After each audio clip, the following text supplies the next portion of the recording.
Hi, Victory Nation. Welcome to Inside My Victory, a podcast about the church, leadership, and creativity. I'm Pastor Gene.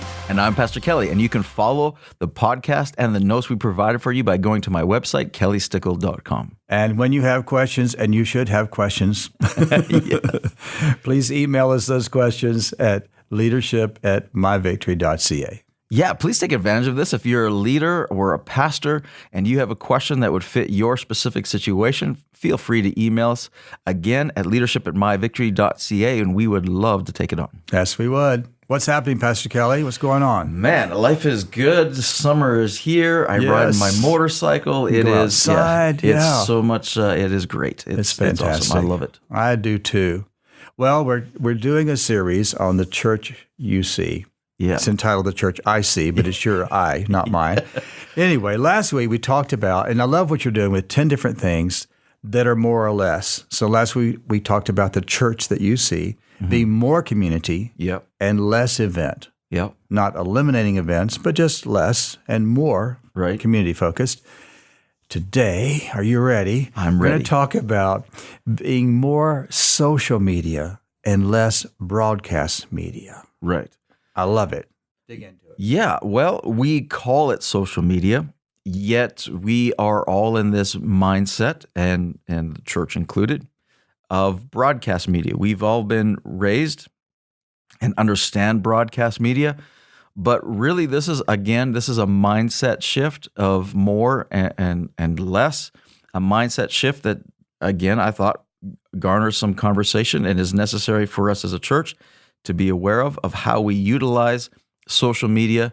And a lot of us are still in, we're on social media and we might appear trendy and cool, but yet we use social media still in a broadcast. Did God say, I think Jesus did say that, go forth and be trendy. Be trendy, absolutely. But we use social media not for social media, we use it for broadcast media. So broadcast media, the definition of that one is it's what it sounds like. We're just broadcasting. So we will go on to Instagram or to Facebook or Twitter or whatever we use, and we will broadcast our intent. We'll invite to an event. We'll broadcast or advertise at our event or something that's coming up, or you got to listen to this message, or you got to come to this service, or you need to to order this book or whatever. And we just use it as advertising and broadcasting, and that's not what it's designed for, and that's not what's working, and that's not reaching people.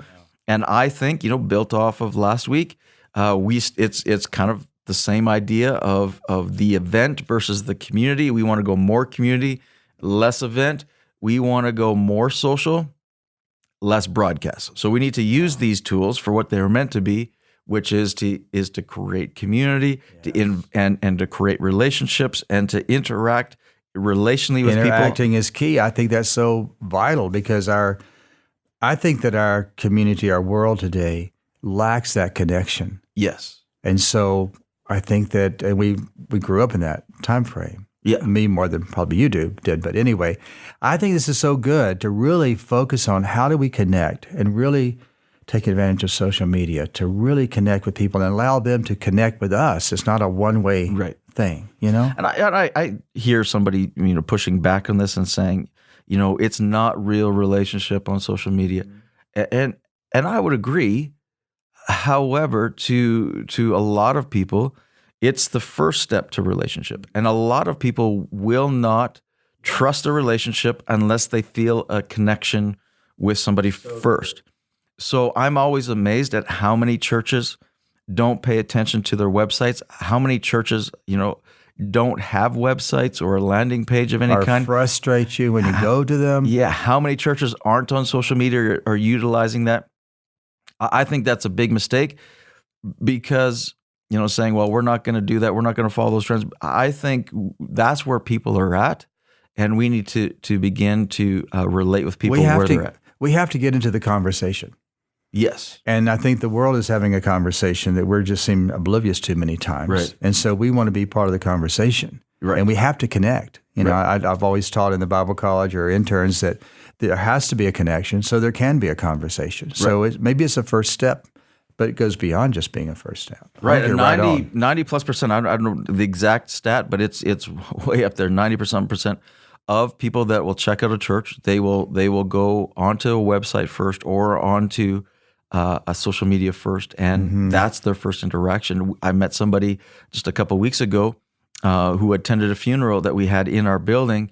And she came up to me, introduced herself, and said, "Pastor Kelly, I've been a part of this church for a long time. I had never met her before, and so I pressed into that, and I was like, I was like, how have I never seen you before?" She's never been in. This is the first time she's ever been in the building, but she feels like she's been attending the church because she's been watching online for over a year. She just lives around the corner, and yet this is the first time that she had been in the building, and yet that relationship, she felt like there was a relationship. Sure. It's one-sided, but she now felt safe enough to be able to come in, and now is looking at it's like a bridge, I mean, it's not just a bridge, but I think a lot of people in society today are really out on the edges, and they're not going to come in. And I think there's a lot of people in the church, physically, that are really hesitant to connect with people. Yes. They don't know how to do that anymore. So I think this is a smart way to go, and I think it really will bridge that gap between people that are curious and people that really want to come in and be committed. Right. It does bridge that gap. Now, again, how we use it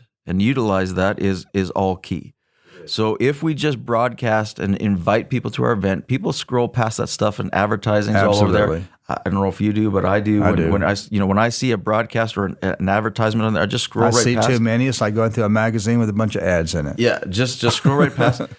But I'm looking for that social connection or something that is inviting me into a conversation. I want to be a part of that conversation. That's the part that I pause on. So as a church, man, we should be a part of that conversation. And people are searching for hope, and we need to bring them hope. And how do we invite them and utilize those tools to invite people into that conversation? That's what I mean by being more social. Let's go to where people are at, invite people into a conversation, begin a relationship.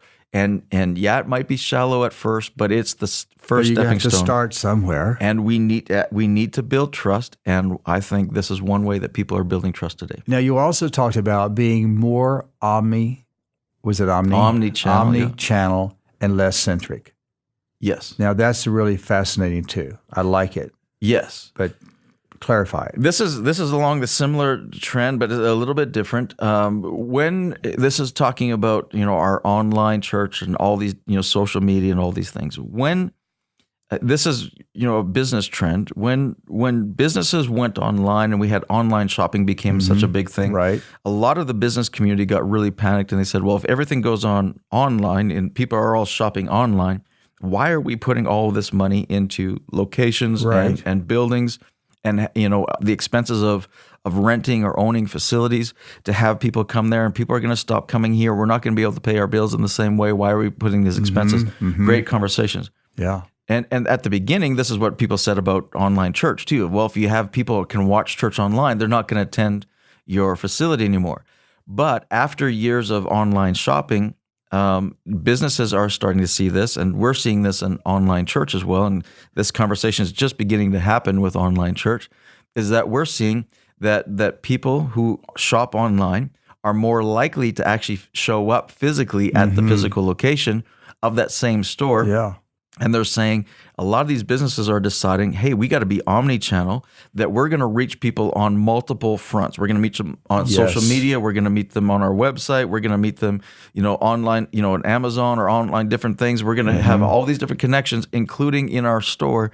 And it creates more customer loyalty because there's omni-channel thing than just one location. More connections. So in the church, I'm just saying, okay, we need to go more omni-channel. So we need to find as many available means that we can reach these people. And so if it's through social media, it's through social media. If it's through online services, broadcast it online. If it's through your website, broadcast through your website. Right. If it's on YouTube and a YouTube channel, do that. If it's on whatever means are out there, get it out there, get out and do that, because people will connect with all these different things. And then they're more likely to actually show up at your location as well, because they'll feel loyal to your brand or your church. And the challenge is to stay current with what's available. I mean, the different ways we can do that now. That's a really big challenge for a lot of churches. And this came from, I read a stat, it wasn't that long ago, that said that 80% of people in America who said they attended church last week. So 80% of people in America who said they attended church last week didn't show up at a physical location. Only 20% who showed up at a physical location. So 80% felt like they attended that service, but they didn't show up at a physical location, which means that's true. Like I have conversations with people on a regular basis who, man, Pastor Kelly, I really enjoyed that message. And I was like, oh, I didn't see you on Sunday. I'm sorry. And they'll say, no, we were out camping, or we were here. You had this going on, but we watched it online, or we watched it on YouTube, or we watched it here. They felt like they still were a part of it. Mm-hmm. They could still be a part of the series. Didn't feel like they had to miss anything. And then they were back when they could be back. That's awesome. All right, I really like the why behind what you're saying. But how do you? What do you say to people when they're thinking, well, how did we do that? How do they specifically find the how? Yeah, I think pastors and staff and leaders need to think, okay, well, let's think less centric. I'm not saying we're getting away from facilities. Not saying that at all. More again, omnichannel, less centric. If we put all of our eggs in one basket and saying, okay, we are only going to count the people, or we're only going to minister to the people that physically show up at a central location once a week, we are greatly missing opportunities to do that. So I'm saying, okay, let's start thinking again, what means can we use? Every available means. So what other means could we be a part of? And how do we tap into those things? And then what I've been challenging my staff on is, okay, let's think more community, less event. Let's think, how do we get community? How do we get more social and relationship with the people? Not just broadcast again and have people watch it and we don't ever have a connection with them. How do we get more social with the people that are actually watching online?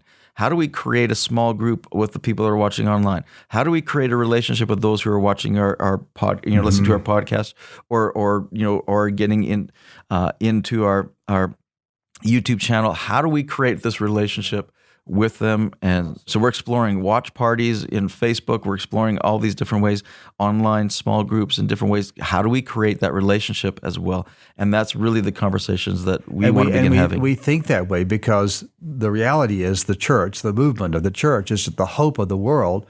And this is our mission. So we have to take it to the next level. Yes, we do. And we have a mission, a very strong mission, to reach every available person. And they're not all sitting in our church. They're not. we want to reach everyone at every time. And that time could be at midnight. It could be at midnight. At every means, right? That's all avenues that are available for the gospel of Jesus. The gospel of Jesus Christ, by creating churches that unchurched people love to attend. And listen to and search out. Awesome. So good.